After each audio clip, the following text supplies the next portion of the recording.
Welcome to red TV. నేను మీ తేజ. జగిత్యాల జిల్లా కోరుట్లలో ఒక దారుణమైన సంఘటన జరిగింది. ఇది జరిగి అప్పుడే 4 రోజులు కావస్తుంది. 5 ఏళ్ల హితిక్షాని వాళ్ళ కుటుంబ సభ్యులకు సంబంధించి ఒక మహిళ అతి కిరాతకంగా దారుణంగా గొంతుకోసి చంపేసింది. దీనికి సంబంధించి మరొక విషయం ఇప్పుడు వేలలోకి వచ్చింది. మమత ఎవరో కాదు, హితిక్షకి స్వయంగా పిన్ని వరుస అవుతుంది. అంటే హితిక్ష తండ్రి అలాగే మమత యొక్క హస్బెండ్ ఇద్దరు కూడా సొంత అన్నతమ్ములు. ఒకరి పేరు రాము, మరొకరి పేరు లక్ష్మణ్.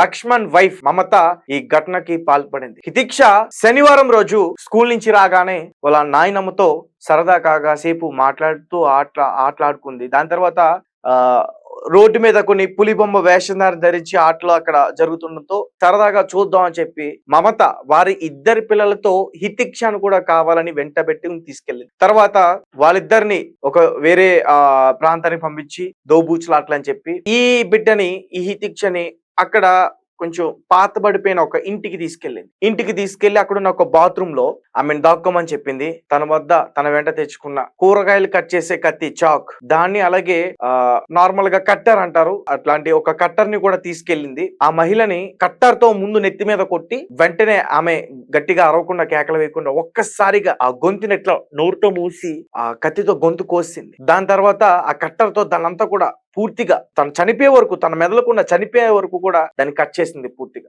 అసలు ఆ మహిళకి అసలు అది ఎలా చేయాలనిపించిందో నాకైతే అసలు అర్థం కావట్లేదు. వాళ్ళ ఫ్యామిలీ మెంబర్స్ కూడా ఇంకా షాక్ నుంచి బయటపడలే.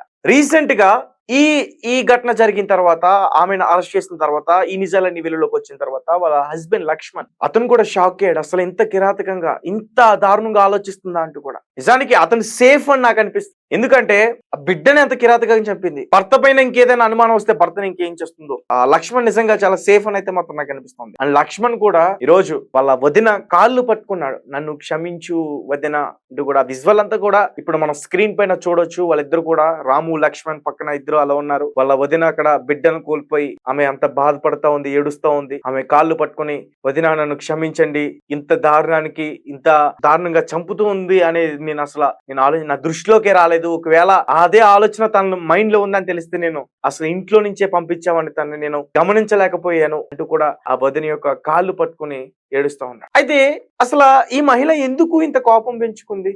కేవలం ఎవరైతే వాళ్ళ అక్క వరుస ఆ మహిళ ఉందో, అక్క చెల్లెలు బిడ్డలే, మళ్ళీ వాళ్ళు కూడా కుటుంబ సభ్యులే, వాళ్ళందరిది కూడా జాయింట్ ఫ్యామిలీ.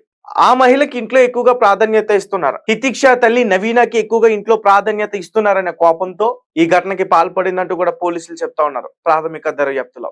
అలాగే మరీ ముఖ్యంగా 4 నెలల క్రితం ఈమె దాదాపు 18 లక్షలు ఎంతో పోగొట్టుకుంది. 8 లక్షలు 18 లక్షలు పోగొట్టుకుందంటూ కూడా చెప్తా ఉన్నారు. బెట్టింగ్ లో, ఆన్లైన్ బెట్టింగ్ లో పోగొట్టుకున్నారు. దాని తర్వాత ఈమెని కొంచెం ఇంట్లో చులకన భావంతో చూస్తునే ప్రయత్నం జరిగింది. అది కూడా మైండ్ లో పెట్టుకుందంటూ కూడా చెప్పారు. రైట్, ఏదైనా జరగచ్చు, కానీ ఆ అన్యం పుణ్యం ఎరగన ఆ బిడ్డకి సంబంధం లేదు. కుటుంబానికి సంబంధించిన ఆ గొడవలు కాస్త బిడ్డల్ని ఏం చేశాయి? బిడ్డల్ని చంపాల్సిన ఇది లేదు.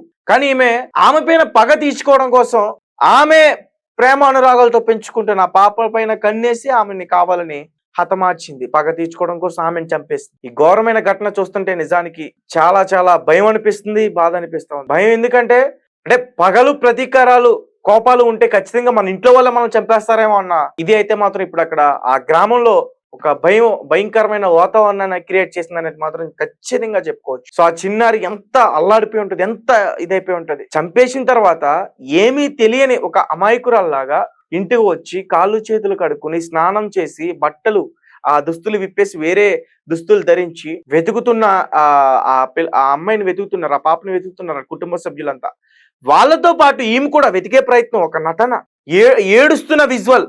ఒక బాత్రూమ్ లో తల తెగిపడిన ఆ పాప దొరికిన తర్వాత వాళ్ళ హాస్పిటల్కి తీసుకెళ్లే ప్రయత్నం చేస్తున్నప్పుడు అంతా కూడా రికార్డ్ చేస్తా ఉన్నారు. ప్రతి విజువల్ లో కూడా ఆమె కనిపించింది. ఆమె ఏదో ఘోరం జరిగిపోయింది, ఏడుస్తుంది, పాపం అని ఏడుస్తున్న ఆ నటన.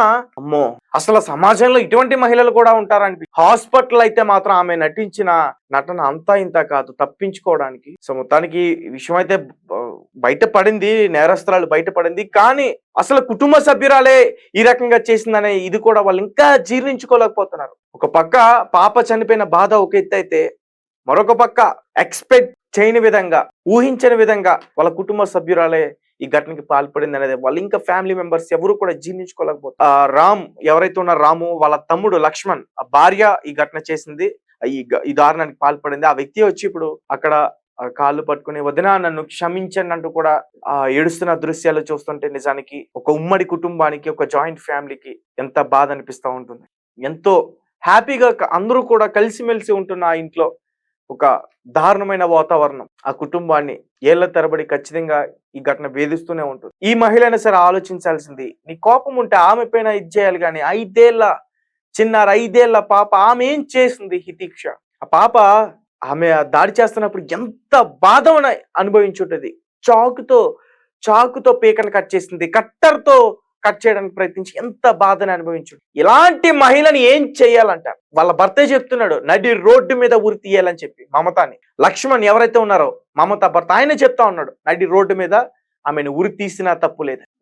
ఇది చిన్న విషయం కాదు, అసలు చాలా చాలా దారుణమైన ఇది. ఇలాంటి మహిళని మీరు ఏం చేయాలంటే చెప్పండి. రాక్షసంగా ప్రవర్తిస్తున్న ఇలాంటి మహిళలు ఏం చేయాలంట? సొంత బిడ్డల్ని చంపేసుకుంటున్న మహిళలు కూడా ఉన్నారు ఈ సమాజం. ఇంకా పోలీసుల దర్యాప్తులు ఇంకా చాలా విషయాలు కూడా బయట పెట్టారంటూ కూడా చెప్తున్నారు. త్వరలోనే దానికి సంబంధించిన ఒక ప్రెస్ మీట్ కూడా పెట్టే అవకాశం కూడా ఉంటుంది. జగిత్యాలకు సంబంధించిన ఎస్పీ ఎవరైతే ఉన్నారో ఆయన. Right, thank you for watching, thank you so much.